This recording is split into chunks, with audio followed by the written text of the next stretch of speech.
Welcome to the voices of transparency and excellence. We're not pivoting, the world is spinning, like a top. Let's stop, figure things out, get some answers. Come with us on this ride. Warm regards, Rick and Judi. Welcome to our podcast series where we address crucial topics impacting our campus and community. I'm Judi Brown Clarke, and I'm here with...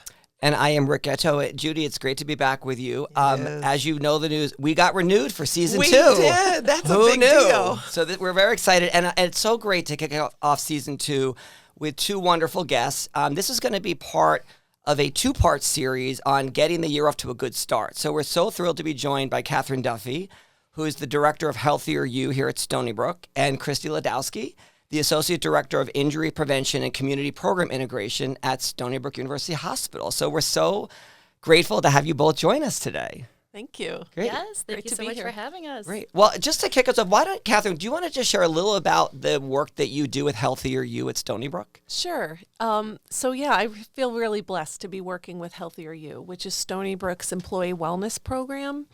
So it started in 2013. It was a presidential initiative. And I've been working with the program since 2000. And we really try to look at employees' health and well-being from a holistic perspective, mind, body, spirit. And, you know, we're at work for a lot of the day, a lot of the week. So if we can bring, you know, a little bit of recreation or fun or wellness into their day, that's what we try to do. So we bake a lot of mindfulness into the program. There's physical wellness, emotional wellness, spiritual, we do mindfulness, all sorts of stuff. Great. Yeah. Love it. And Kristi, can you share about your role at Stony Brook? Sure. I coordinate injury prevention programming. So injury trends look different throughout our lifespan. So when we're thinking about toddlers and little children, and as we get into older adulthood, it's falls that are going to be the biggest reason why we're becoming injured. And then in that middle age range group, middle-aged kids, it's a lot of sports-related injuries, biking and wheeled activities. As we get into young adulthood, car crashes, pedestrian issues, things like that. And for us, I work for the trauma center here at Stony Brook, and we don't talk about accidents. We talk about injuries because they are preventable. So there's a lot of things we can choose to do in our behavior, how we interact with our surroundings and the people around us to really reduce our risk of getting injured. So that's why we're really always happy to talk about it and put it in the forefront of our minds, because nobody plans to go out and get injured. It can happen in an instant, but again, it's not an accident. There's lots of things we can do to prevent them. Yeah, I like, in terms of both of your jobs, it seems that there's a lot related to prevention and being proactive with your own health. And so, Cathrine, let me just go back to what you shared earlier about mind, body, and spirit. And I'm wondering if you could talk with us a bit about how can you take care of your, the mind, body, and spirit in terms of our daily lives? Yeah. I think, in addition to doing things like going to your medical checkups, trying to remember to be on top of that and really make yourself a priority. Just giving yourself grace. And, so we're often so hard on ourselves. So the concept of self-compassion, really giving yourself compassion in the moment and as you go through your day, and how can you, stay active, but also just be realistic. We're busy, so really it can be little movement snacks throughout the day, and then think about your nutrition, thinking about, what makes you happy. So sort of a holistic look at it. Great. So, Kristi, I'm going to start with you, and then I'm going to also ask Cathrine for you to weigh in on this. Our days are noisy. They're hectic. We're extremely good at making sure that everyone is okay. We don't make ourselves a priority. And so I wonder if you can talk a little bit about how do you build in these micro time slots in your schedule to just integrate some of the mindfulness and some of the relaxation and so on. And then the question I'm going to pose to you, Cathrine, is how do you negotiate that? Because you may not have a work schedule that allows for that. So it requires a bit of a negotiation. So some of it is how do you, within a self-imposed prioritize yourself. And then the other piece would be is how do you negotiate with others for that time? So let's start with you.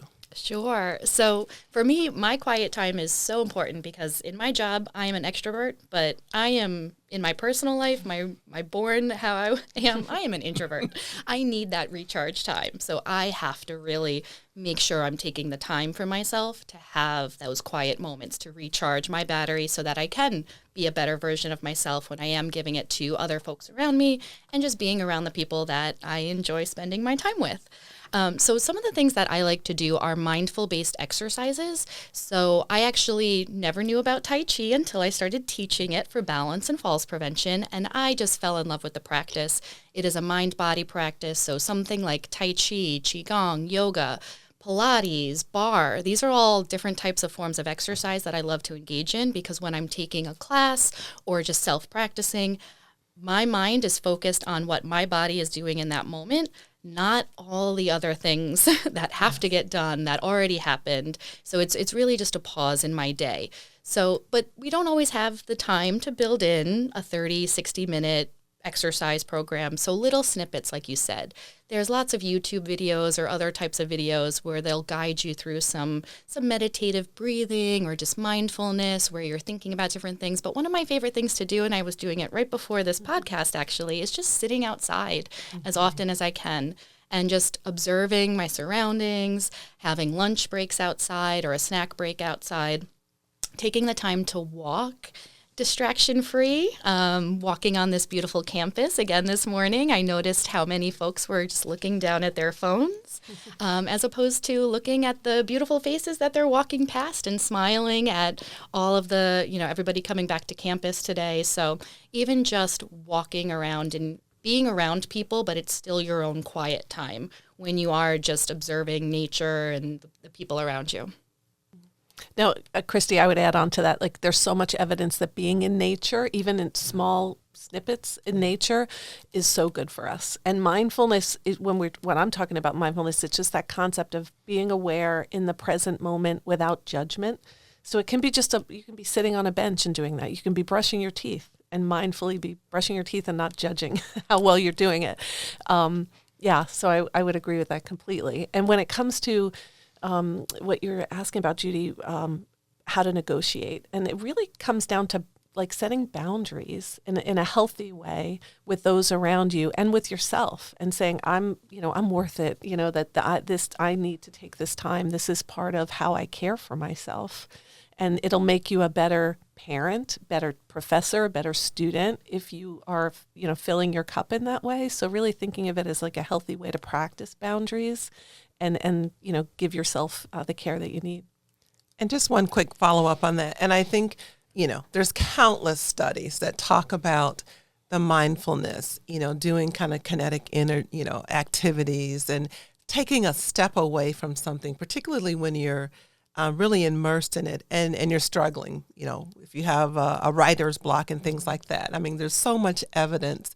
But from a leadership position, sometimes, we may have managers or supervisors that see productivity as is kind of pushing through it. And so what would you, between the two of you, what language, are there certain framings you could give some of our listeners when they're trying to negotiate that if I just have 5, 10, 15, 30 minutes, I promise you my ability to do that task is exponential.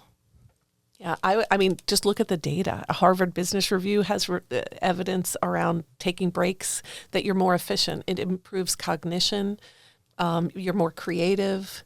You're just more present. So yeah, this idea of almost like with students cramming for a test, there's only so much in there. It's the same thing with leading or any other type of work. Yeah, I totally agree with that. I was just thinking to myself too about the creative piece of it, of walking away from your work, your studies, and just letting your mind wander where it's going to go to sometimes. Mm-hmm. And then you'll just be really surprised of all of a sudden you make that connection of your aha moment. We talk about it all the time, right?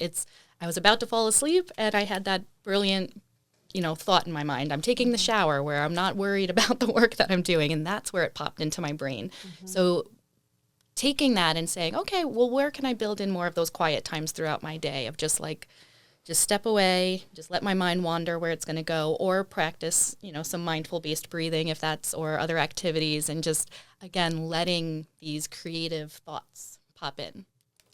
I think, Cathrine, to your earlier point about just the workplace environment and what you do to support that, I think it speaks volumes at an institutional level around why health and wellness is so important. And to Judy's question, it's about productivity. Yeah. That when you're well, you can be more productive in the workplace. So can we talk a bit about some specifics in the day that you could do, whether it's around exercise, meditation? What are some other things that people can do on their own during the workday? It could be students, faculty, or staff. What are some examples? Yeah, I mean, from Healthier You programming, we've added in the past year nature programming. So we have a gardening program. We have a really extensive set of greenhouses on campus that some people have never been in, and they've been around forever. So there's a wonderful horticulturist there, Sean Hallowell, that will guide employees on tours. So we've partnered with him. He's also created a native landscape around the life sciences building. So even if people want to just walk around and look at that beautiful landscape, or they can join us and help weed it and help plant new plants there.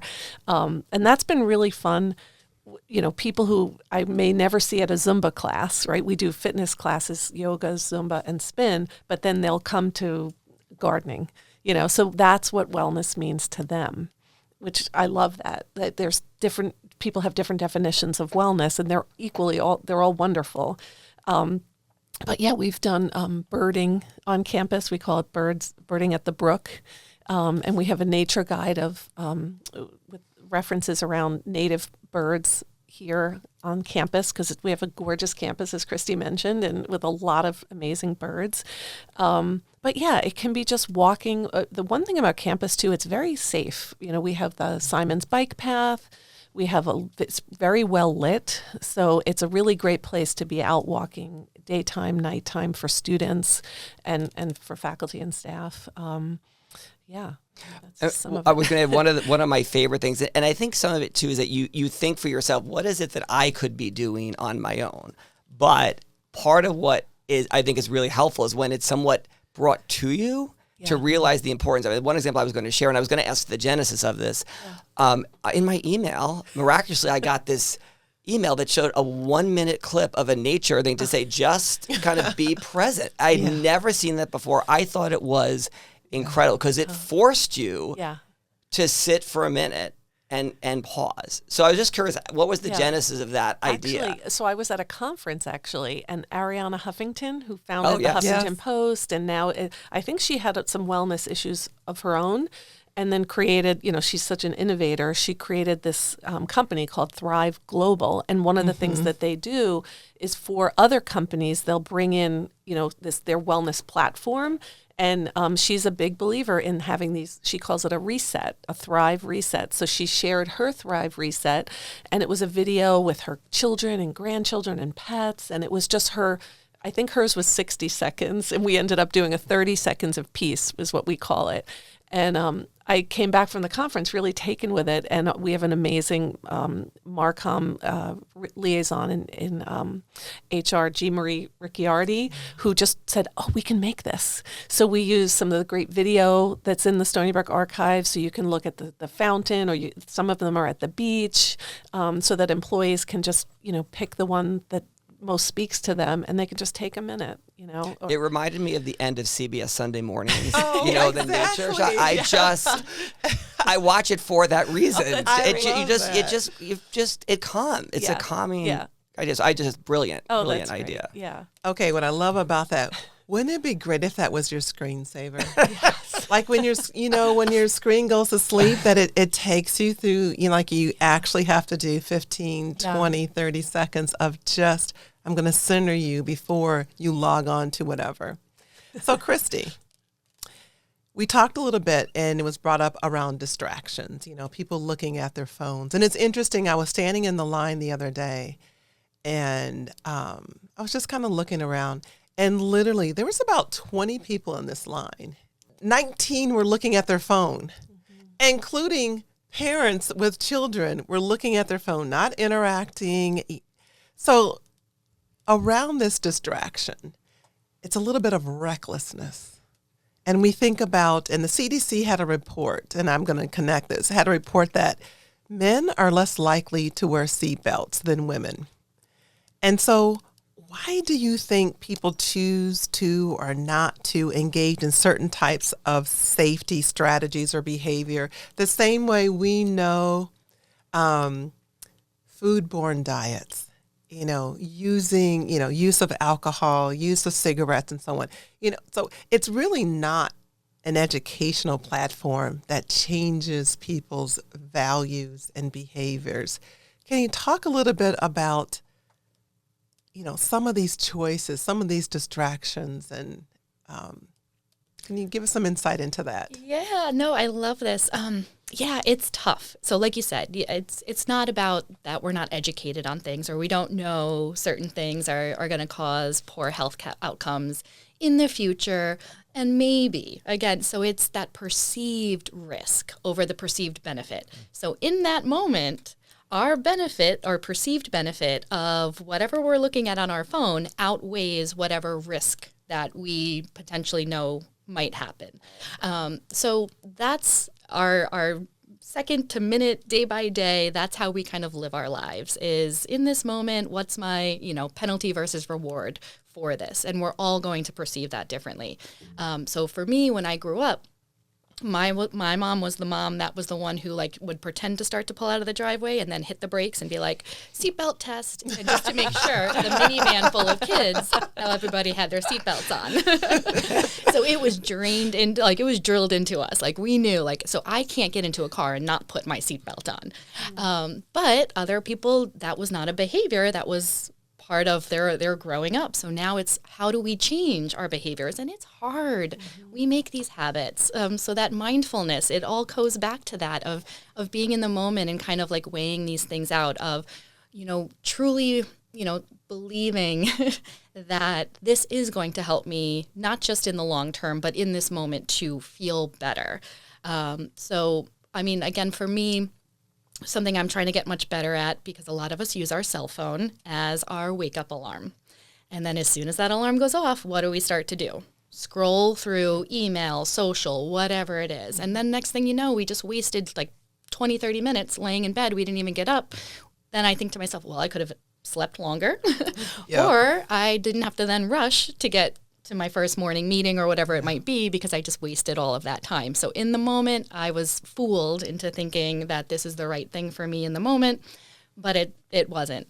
So again, going back to just kind of retraining ourselves, making new habits. Again, for something like for here on campus, I think one of the first things we can do is just really try to make a promise to ourselves of I'm going to use my cell phone less when walking or, again, standing in line, and really looking around at the people and the other things that are happening and just taking that in. I could also go on and on about how all of these choices then relate to injuries and things like that. I think we know a lot about that. So again, putting down our phones when we're walking, so that way we're observing when the cars are coming. Choosing to put on our seatbelts. New York was the first state to have a seatbelt law, and then we were very far behind in having a universal seatbelt law, meaning that it wasn't required for people in the back seat to be wearing seatbelts.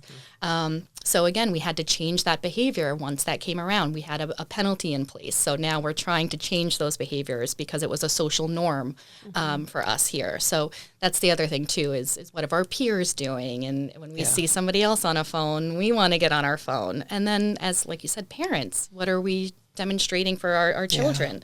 So finding the value and the worth of what changing this behavior is going to do for us, both in the moment and, again, long term. Can you both talk a bit about the changing behaviors, as you mentioned, and habits? Talk to me about diet, about how much water we should be drinking each day, and a bit more about sleep. You mentioned sleep. We could have slept that extra half hour. Yeah, do you want to start? Or I'll let you start from a healthier you perspective. Yeah, sure. Absolutely. So no, we should be drinking a lot more water than we are. I know for me, as a even running and exercising, I was not drinking enough water. I know there's a formula where you take your body weight, and do you know the formula? Yes. It's okay. You half your body weight, and that's the ounce. Or you, yes. Yeah. Drink half your body weight in ounces. Yes. Yeah, which is, it's a lot of ounces of water, and most people aren't doing it. But you see the kids walking around with the Stanley Cup. So hopefully, it's changing. But then sleep, it's very individual, but most people need at least 8 hours of sleep. Some people more. Some people can get by with 6 or 7, but most of us are walking around tired. And I notice this when we do mindfulness activities or, doing a mindful meditation, and people will fall asleep and then they get embarrassed. I'm like, no, you're truly tuning into where you're at right now, and you are tired. And I never take offense when somebody falls asleep during meditation, because they're just listening to their body, and it kind of clues them into how tired they really were walking into this meditation. So, yeah. Yeah, we need that. We always hear about fight or flight response, right? Mm-hmm. But we also need the rest and digest, the parasympathetic part of our system to process. That's where our body is going to recharge. So just like I mentioned earlier, how I truly am much more of an introvert and I need to recharge my battery. Again, our bodies need to be recharged, and we do that through sleep. And we were joking earlier before the start of the show about how much water we're drinking, and we now have the habit. I love seeing younger people always walking around with water bottles now. And then I see the social media jokes of how all the millennials were like, what? We didn't even we were maybe drank out of the hose once in a while. But it was Kool-Aid. And so we're seeing these healthier habits become the norm again. So we're so excited when these social norms are really good for our health.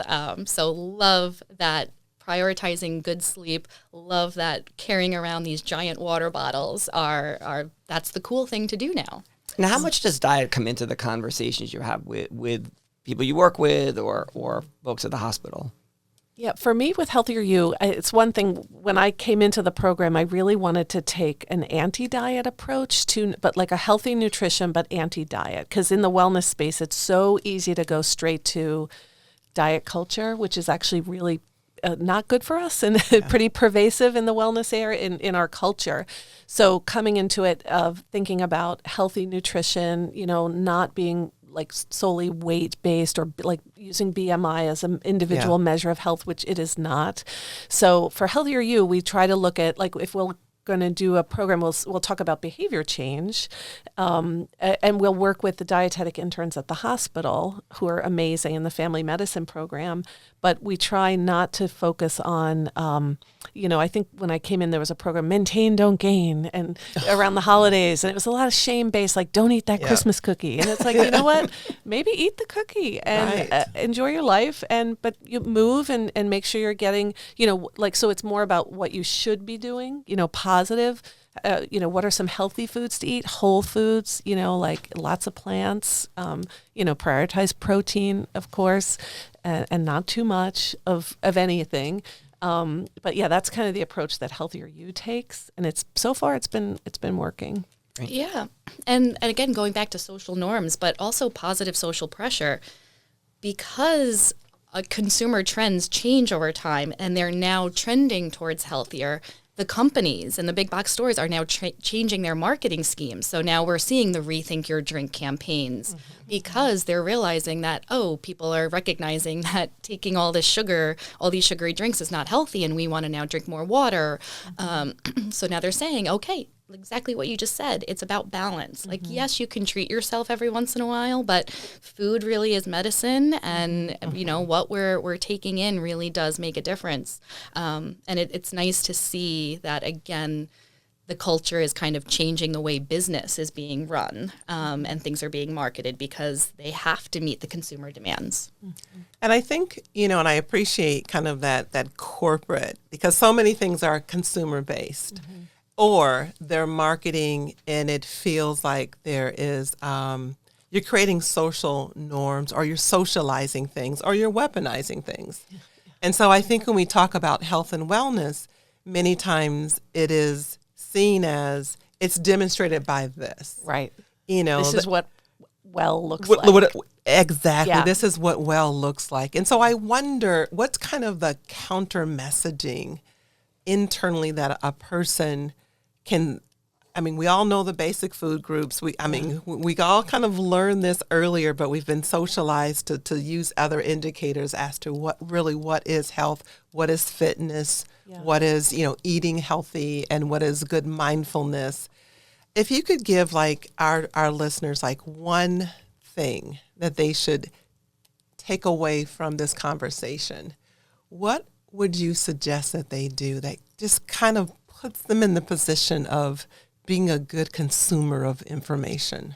I mean, the first thing that came to mind for me was self-compassion again. And just like, like exercising for mobility, for, it's not like you're trying to just strip off weight, but you're trying to be healthy and like to be able to move. When they talk about health span instead of lifespan, like just taking that approach and then being kind to yourself and understanding, certainly as we age, certain things change. And, like how do you be kind to yourself as you go through those different stages and try to, maintain as much mobility for as long as you can. But so that's like one way to look at it. And to build on that, especially with social media nowadays, there's no quick fix. Don't fall for the quick fixes. The 30-day challenge that's going to then magically, completely. It's there. No, it's again, it's hard because when we're in the moment, we think, okay, it's either like fix this or can't fix this, but it really is a marathon. It is. It's still the whole long lifespan that we have. We're gonna have peaks. We're gonna have valleys. And I will say, usually, hopefully, as we age, we do get kinder to ourselves. I do wish that we were kinder to ourselves in the youthful age group because it's hard. We're always comparing ourselves to what we're seeing on TV or on social media, and people are portraying themselves in a way that's not their everyday life that's out there. And then we're holding ourselves to that standard. So again, not falling for what looks to be perfect or the quick fix to things. So it's sometimes hard, I think, to get motivated, though. So what are your thoughts on, the accountability partner in terms of helping you along in your journey? It's the only way I really start joining a running group or going to the gym with a trainer and a friend. For me, that is like wellness is kind of social for me. It is very social.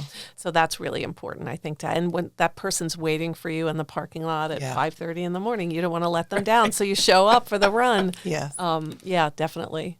Yeah. Tell people you're working on something. So that way they're asking you about it the next time they see you. And then you're like, oh, I've been doing great with it. Or, you know what? I'm glad you asked. I fell off and I'm going to get back on it again. So speaking it out there and having your friends and family hold you accountable. Well, the phrase I love is now get your steps in. I think that honestly, when I think about people always say I have to be a runner, but actually just walking, not taking the elevator, taking the stairs, all those little Closest things. parking add spot. up. Park further back. It's interesting. Yeah. It's NEAT, non-exercise activity thermokinesis. Oh, It's a fancy term, new. or the acronym is NEAT activity. And so you can it's great to go to the gym for 1 hour, but it's really the 23 hours a day. How are you moving? Like, 'cause if you go to the gym and pump iron for an hour and then you just sit at a desk for it, you're not really helping yourself. So hold your groceries, do little curls.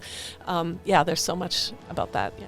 Well, Cathrine, Chris, we just want to thank you so much. This was a wonderful conversation. You just offered wonderful insights on your experiences today. So we want to thank you very much for that. Thank you.